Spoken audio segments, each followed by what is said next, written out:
Bonjour à tous, soyez les bienvenus sur le plateau de C'est le Sud. Alors si vous êtes récemment passé par la Canebière, vous avez certainement été interpellé par les images accrochées sur les grilles du Palais de la Bourse. Eh bien, ce sont les œuvres des photographes qui ont participé à un concours lancé par le Club de la Presse Marseille-Provence-Alpes du Sud, présidé par Elsa Charbit, qui nous fait le plaisir d'être sur ce plateau aujourd'hui. Bonjour Elsa. Bonjour, bonjour et merci de m'accueillir. C'est un plaisir, un honneur. Alors, 2 prix ont été décernés, celui du photojournalisme et le prix des jeunes reporters. On en reparle avec vous dans une poignée de secondes, d'autant qu'on a le lauréat qui est également avec nous, alors à distance, mais on est ravis de l'accueillir également. Daniel Cole, bonjour.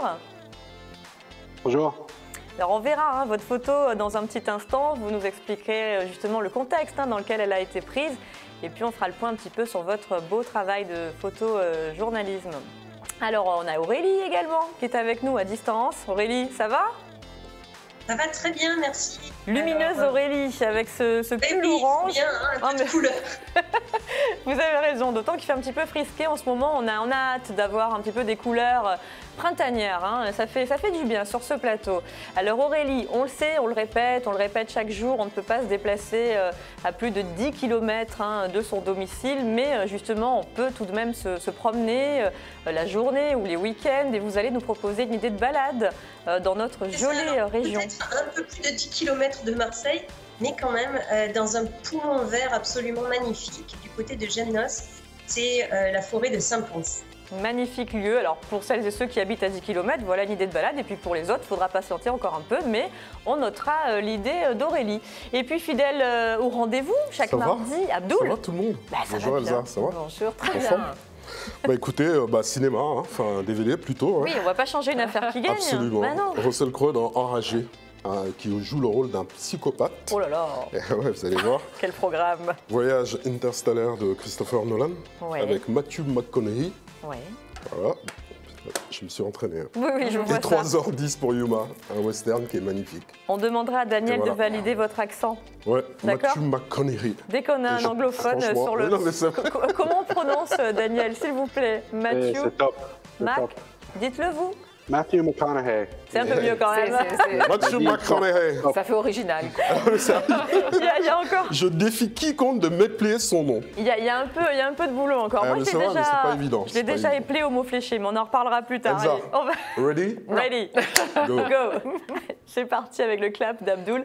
Alors Elsa, je le disais, magnifique exposition à découvrir en ce moment. Grâce à ce concours lancé par le Club de la Presse, qu'est-ce qui vous a motivé justement à mettre en place ce type de concours qui récompense les photojournalistes?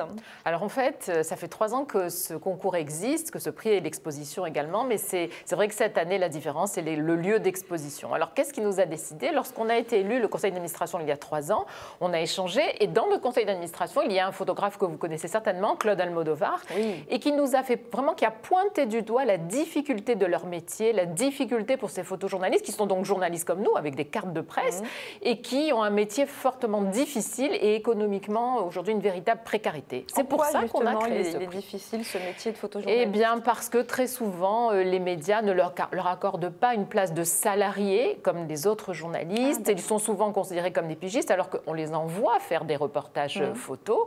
Mais à partir du moment où vous l'envoyez, véritablement le lien de subordination existe et on ne peut pas en faire des pigistes. Donc c'est la difficulté de ce métier. Et puis vous savez ce que c'est, les photos sont utilisées, réutilisées et partagées. Et dès que vous les partagez, il y a un droit à payer. Donc évidemment que cette profession souffre aujourd'hui, ou la profession de journaliste souffre également, on le rappelle, et la précarisation de ce métier, la paupérisation de ce métier.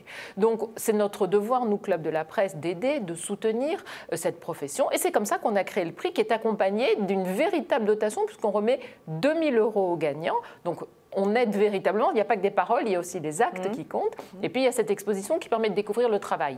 Exposition qu'on découvre donc en images. Alors comment ont été sélectionnés justement les photojournalistes qui ont pu participer, prétendre à ce prix? Sur quels critères vous les avez sélectionnés? Alors l'idée, c'est une photo qui a été prise sur notre territoire métropolitain. Ça c'est le plus important, c'est la condition première. Et ensuite il faut que cette photo ait été publiée dans un journal. Et là vous allez voir, c'est très varié, ça passe bien sûr par la Provence, la Marseillaise, mais également de Guardian, de New York Times, de Libération. Tous les journaux n'ont pas à être du territoire seul, les photos doivent l'être. Et les photographes viennent d'un peu partout, comme vous allez pouvoir le constater avec le lauréat. Avec le lauréat. Alors Daniel, justement, on va vous donner la parole. Daniel Cole, avec cette magnifique photo, donc vous avez remporté ce prix cette année. On va la voir, cette photo, avec 3 petites filles, donc habillées en habit de fête. Dans quel contexte elle a été prise, cette photo? Racontez-nous, Daniel. Oui, cette photo, je l'ai prise juste après le confinement, pendant cette période de réouverture. Et dans cette période, j'étais ravi de sortir de chez moi et promener, photographier un peu la vie dans la rue, parce que c'était longtemps que je n'ai pas vu ça, comme tous. Et j'ai trouvé cette famille qui était en train de se balader. Et la mère, elle m'a demandé de photographier ses enfants, qui étaient habillés avec ces robes impressionnantes. Et c'était juste un petit moment pour moi un peu spécial, parce que après un confinement très long, de voir ça dans la rue, ça me plaît beaucoup comme photographe. C'est un joli moment, joli cliché. Elsa, la photo de Daniel a fait l'unanimité. Alors, attention, moi je ne fais pas partie du jury. Le jury, c'est Claude Almodovar qui le préside et qui le compose. Il y a bien sûr le lauréat de l'année dernière à chaque fois, puisque là c'est le prix 2020 qui devait être remis en décembre. Pour cause de confinement, on a attendu un petit peu, donc il y en aura, le 2021 sera remis en décembre de toute façon. Le critère, bien sûr que l'esthétique est importante, évidemment, et puis le fait de montrer ce confinement, de ne pas voir l'aspect seulement négatif, mais voir qu'ensuite il y a la possibilité de remonter, d'être résilient de tout cela. Et cette photo, je trouve qu'elle le représente bien, et puis publiée dans The Guardian, donc ces publications qui portent notre territoire à l'étranger aussi, c'est extrêmement important. Alors, je pense que c'est surtout la beauté, la précision de cette photo qui a joué.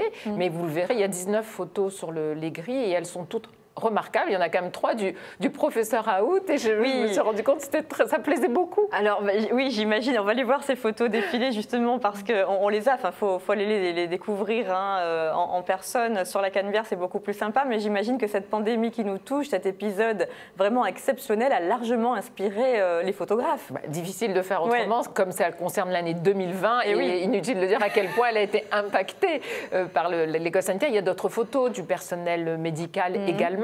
Vous le verrez. Et c'est vrai qu'il y a 3 photos du professeur Raoult et je vois souvent les gens s'arrêter devant ces photos. On se rend compte, quoi qu'on en pense, qu'il est vraiment...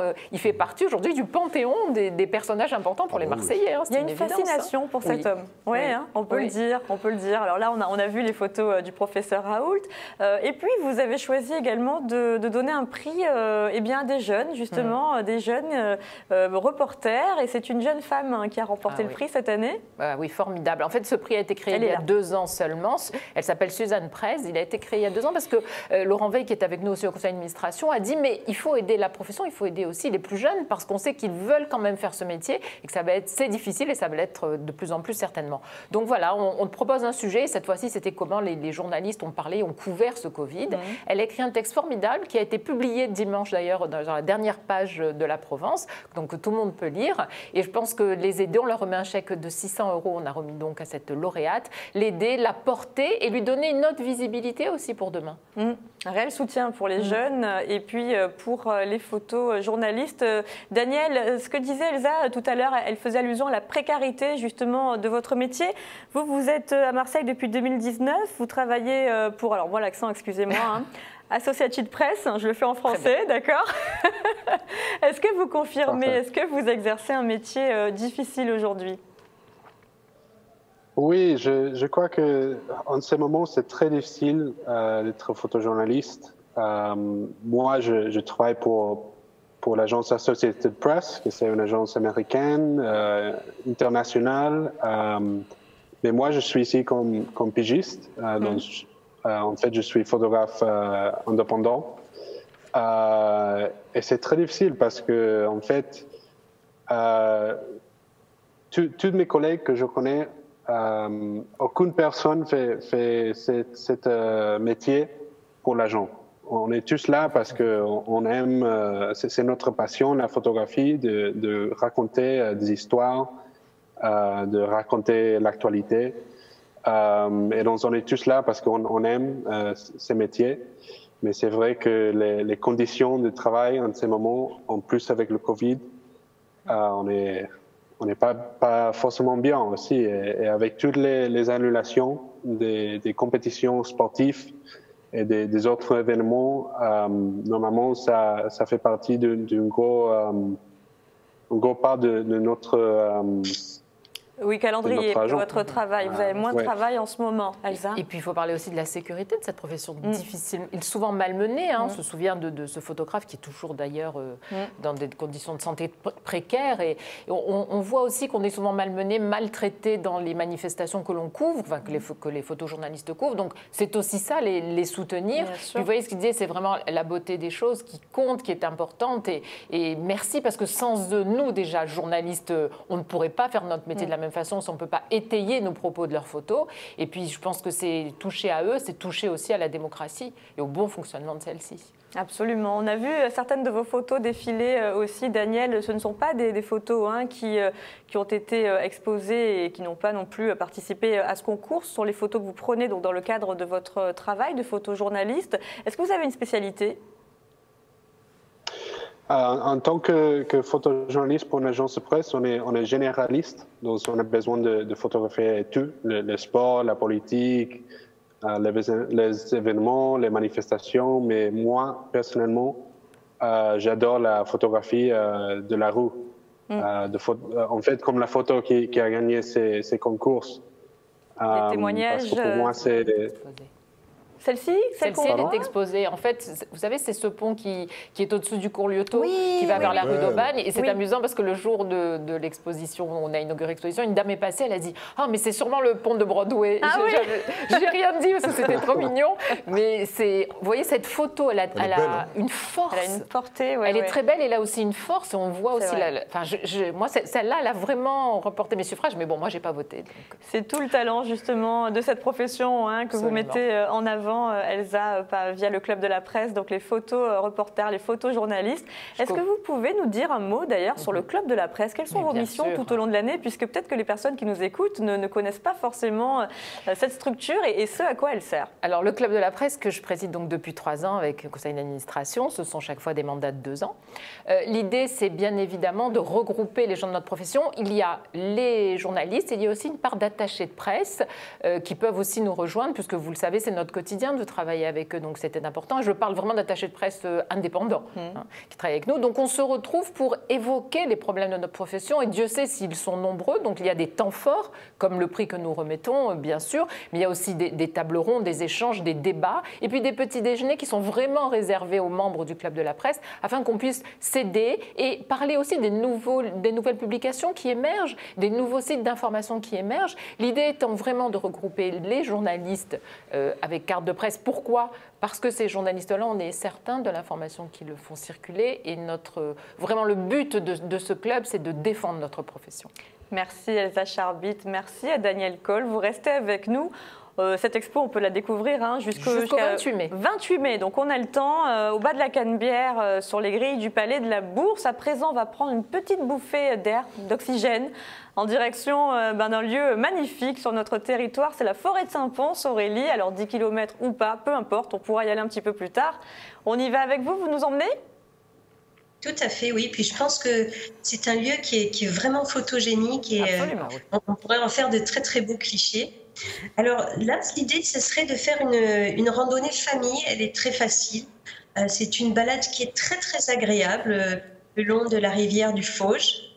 Une rivière qui permet d'avoir sur 800 hectares une variété d'arbres absolument incroyable. On a des hêtres, des érables, des frênes, des châtaigniers, des pins, et tout ça se déroule dans un cadre tout à fait bucolique, avec des sentiers tracés extrêmement faciles. On peut partir à pied avec une poussette. J'ai vu aussi des personnes qui étaient en béquille, puis on peut vraiment progresser tout du long. On a une nature qui est généreuse, qui est moussue, touffue, très verte. Et on a aussi des monuments que l'on peut apprécier. Une abbaye cistercienne de 1209, je crois. Des moulins qui étaient utilisés pour la fabrique de papier. On utilisait ça avec le débit de l'eau qui est assez puissant. Et donc, on a vraiment un cadre extrêmement agréable, une bouffée d'oxygène qui est absolument appréciable dans ces temps un petit peu confinés et stressants et que je recommande fortement. Elsa, on a des petites C'est la forêt de mon enfance. Je veux dire, on y a fait des pique-niques absolument formidables près de Gémenos. En tout cas, tous les gens qui habitent Gémenos, c'est très facile pour eux, c'est juste à côté. Et puis, ce qu'il y a aussi, il y a des odeurs dans cette forêt parce qu'il y a beaucoup de présence. Il y a l'eau qui est très présente, donc il y a une humidité qui est exceptionnelle l'été, qui donne une véritable fraîcheur. Ouais. Puis cette odeur de mousse en permanence, moi, je n'y ai que de bons souvenirs. Oui, c'est vrai que c'est fabuleux. Abdoul, vous connaissez, vous? Non, pas du tout. Non, pas encore eu l'occasion de vous y rendre. Il faut y aller, Abdoul. J'ai envie d'y aller, ouais. Aurélie va vous emmener. Ah non, mais c'est magnifique. Après en voyant les images, là, ça donne envie. Après le confinement, comme le disait Elsa, Aurélie, c'est au départ de Gémenos. Hein. On dépasse le village et puis on suit la route départementale. Il y a un grand parking et l'accès se fait par là. Hein. Exactement. Et alors, donc là, moi, j'ai parlé vraiment de la partie accessible, facile, très agréable. Après, pour ceux qui ont envie de quelque chose d'un peu plus sportif, eh bien, il y a la montagne derrière que l'on peut tout à fait arpenter, aller jusqu'au sommet et jouir d'une vue absolument spectaculaire sur les environs. Et ça, ce qu'on voit là, c'est assez récent, ou du moins l'accès ne se faisait pas par là il y a encore quelques années. J'ai pu m'y rendre il y a un an environ. J'ai découvert ces constructions. On se croirait au Maghreb, je ne sais pas. On dirait qu'on se trouve dans une ville du Maghreb. C'est tout à fait étonnant. Je ne sais pas ce qu'ils ont cherché à faire. Là, c'est le début de la balade. Ce qu'on voit sur vos images, c'est assez dépaysant. C'est ça. Ce sont des Reds, quand je vous disais tout à l'heure, c'était le marquis d'Albertas qui avait décidé de relancer économiquement la région avec l'industrie du papier en se servant du débit de la rivière du Fauche. Donc on va voir des moulins qui ne sont plus évidemment en activité, mais qui utilisaient ça et on fabriquait à ce moment-là du papier. C'est le même principe qu'à Fontaine de Vaucluse, où l'eau était utilisée aussi pour le moulin à papier. Où, par contre, on peut toujours visiter ce lieu à Fontaine de Vaucluse. Vous avez entendu Aurélie ce qu'a souligné Elsa, oui? Oui, tout à fait. Je accorde avec elle. C'est encore un autre endroit très, très beau et vert. Avec ce même principe. Puis on a cette belle abbaye. Et ces jolies chutes, ces jolies petites cascades, pas cascades, mais bon, ces jolies petites chutes qu'on voit, voilà, c'est très joli en tout cas. Merci pour cette promenade, Aurélie, et cette bouffée d'oxygène bien agréable en ce moment. Alors si vous avez envie de séances de rattrapage de cinéma, puisqu'alors les cinémas, les pauvres, ça fait un bail qu'ils sont fermés, là, et puis pour notre plus grand malheur, parce qu'on a vraiment envie d'y retourner. Ouais, c'est vrai. Abdoul est là chaque mardi pour nous proposer des films à voir ou à revoir. Tout à fait. On va voir s'ils font partie de la filmographie d'Elsa cela. Enragé de Derek Bort, un Allemand, avec Russell Crowe. Ouais. Alors vous prenez Elsa qui a un jeune garçon. Elle est toujours en retard. Elle va l'amener à l'école. Là, elle a été ponctuelle. Elle va tomber sur un psychopathe nommé Russell Crowe. Moi, je suis pas sûre qu'elle ait envie de faire cette rencontre. Russell Crowe, je veux bien, mais psychopathe, je laisse. Parce qu'elle lui a manqué de respect. Ouais. Alors là, va commencer une course-poursuite infernale. D'accord. Ah non, mais j'ai jamais vu un film. J'ai jamais entendu parler de ce film. Il est sorti sincèrement. Quand il date de quand, ce film 2019. 2010. Ah oui, il est récent. Début du confinement. D'accord. Ah non, mais je me suis régalé, quoi. C'est vrai? Ah ouais, c'est fou. Vous aimez bien les films de psychopathes, vous? Ah, mais j'adore. Surtout Russell Crowe, c'est tellement rare. C'est vrai, ça lui ressemble. Ça lui ressemble pas. Avec un petit côté duel, poursuite, grosse voiture, petite voiture. Enfin, vous l'avez vu, Aurélie? Vous l'avez vu, le film? Oui, je l'ai vu, oui. Donc vous l'avez apprécié? J'ai bien aimé le suspense qui était entretenu. Après, je ne dirais pas que c'est mon préféré, mais c'est vrai qu'on passe un bon moment. Bon, on va regarder un petit extrait pour avoir un aperçu. C'est parti. You know what a courtesy tap is, young man? Sure, that's what your mom meant to do. No, it's not. Well, if you could just apologize, we can press reset. Just ignore him. Can you go, please?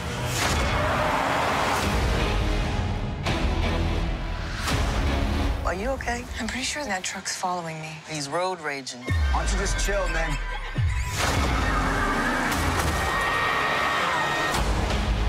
like you really know what a bad day is. But you're gonna find out. That man stole my phone. Andy? I'm sitting here. Whose phone is... Right across from your friend. He's not a friend, okay? This is where your first lesson begins. Give me my phone. Put back on this goddamn phone! No, I can't do that. What do you want? I need you to learn what a bad day really is. I need you to learn how to say you're sorry. Sounds like you're waking up. I'm wide awake. You better bring your A game. You're gonna need it. Ah, il y a de l'action, hein. Il y a de l'action. Ah, il y a de l'action. Est-ce qu'il l'a surtout. vu, Daniel? Tiens, il est toujours avec nous, Daniel? Quoi? Est-ce que vous l'avez vu, ce film? Non, mais peut-être ce week-end prochain, voilà. c'est le film du soir. Et pourquoi pas? Alors attendez, parce qu'il y en a un autre. Hein. Abdou Ouais, nous propose oui. une autre proposition. Interstellar de Christopher Nolan avec Matthew McConaughey. Il avait bien dit. Hein, je l'avais dit, hein, je l'avais bien dit. Ouais, super. Alors, prenez une équipe d'astronautes qui franchit un trou de verre près de Saturne et conduit à une galaxie afin d'explorer un nouveau système solaire. J'ai vu Dans celui-là. l'espoir de trouver une station habitable. Ouais. Grand film de Christopher Nolan avec Jessica Chastain, Anna Thaoué, et Michael Caine. D'accord. Michael Caine. Michael Beau Caine, casting. Dans quel état? 75 ans, Oh, plus que ça. puis 79, à peu près. Hein. Oh, moi, je rajouterai encore. Hein. Allez, on vérifiera Je vais après. chercher. On vérifiera, hein. Pendant l'extrait, je cherche. C'est parti. Allez, c'est parti. We've always defined ourselves by the ability to overcome the impossible.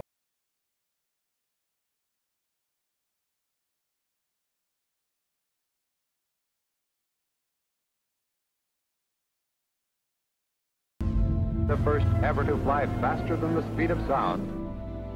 These moments when we dared to aim higher, to break barriers, to reach for the stars, 76, you are go. to make the unknown known.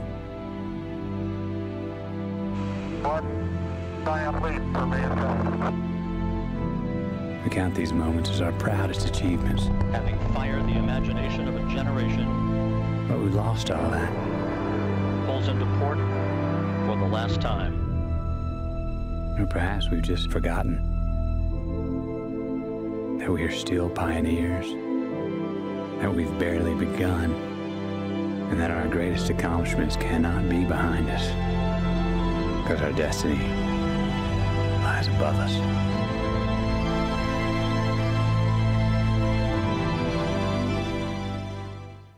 Bon, on est allé chercher l'info pendant l'extrait, hein, donc 88 ans. 88 ans. Je sais pas ce l'ai qu'il dit n'y a pas avant. gagné, mais j'ai gagné. Bravo. On applaudit.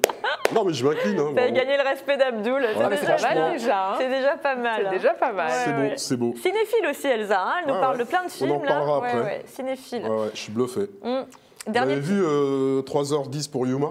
Non. Ah ouais, parce qu'il y a eu un remake aussi, mais ça, c'est la première version d'Elmer Daves. Il y a Glenn Ford dedans.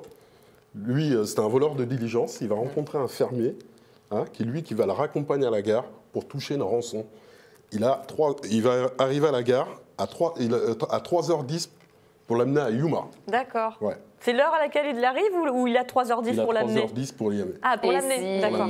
s'il dépasse les 3h10? Ah, pas de prime. Ah, d'accord, C'est un chasseur de à ta primes. chaîne. Très bien. D'accord. C'est parti. Allez, regardons. There is a lonely train called the 310 to Yuma. The pounding of the wheels is more like a mournful sigh. There's a legend and there's a rumor. When you take the 310 to Yuma, you can see the ghosts of outlaws go riding by. Riding by. In the sky. Way up high, the buzzards keep circling the train, while below the cattle Western foray. It's all so true, they say, and the 310 to Yuma. En 2007. Voilà, Elsa disait ça avec la forêt de Saint-Pons, hein, ce petit côté bucolique là. Bon, western, il n'y a pas trop de végétation, mais pourquoi pas? Notre enfance, quoi. Chevauchons dans la forêt de Saint-Pons. Et regardez aussi le remake avec Russell Crowe de James Mangold avec Christian Bale. Très bien, sorti en 2007. Ah là là, il y a un et vous collab. avez le bonjour de Joséphine et Jeanne qui sont fans de vous. Ah, bah c'est gentil. Qu'on embrasse. On les embrasse, Joséphine et Jeanne, bien évidemment. Merci de nous suivre. Merci Abdoul. De rien. Merci à Aurélie, à Daniel, hein, qui sont toujours là, je pense. On vous embrasse tous les deux. Merci d'avoir participé à cette émission à distance. Et un grand merci à Elsa Sherbit d'être venue nous voir. Avec plaisir. Et n'oubliez pas, allez voir cette expo sur la Canebière jusqu'à fin mai, 28 mai. On vous embrasse, portez-vous bien. Et puis à demain, fidèle au rendez-vous, bien évidemment. Ciao, ciao.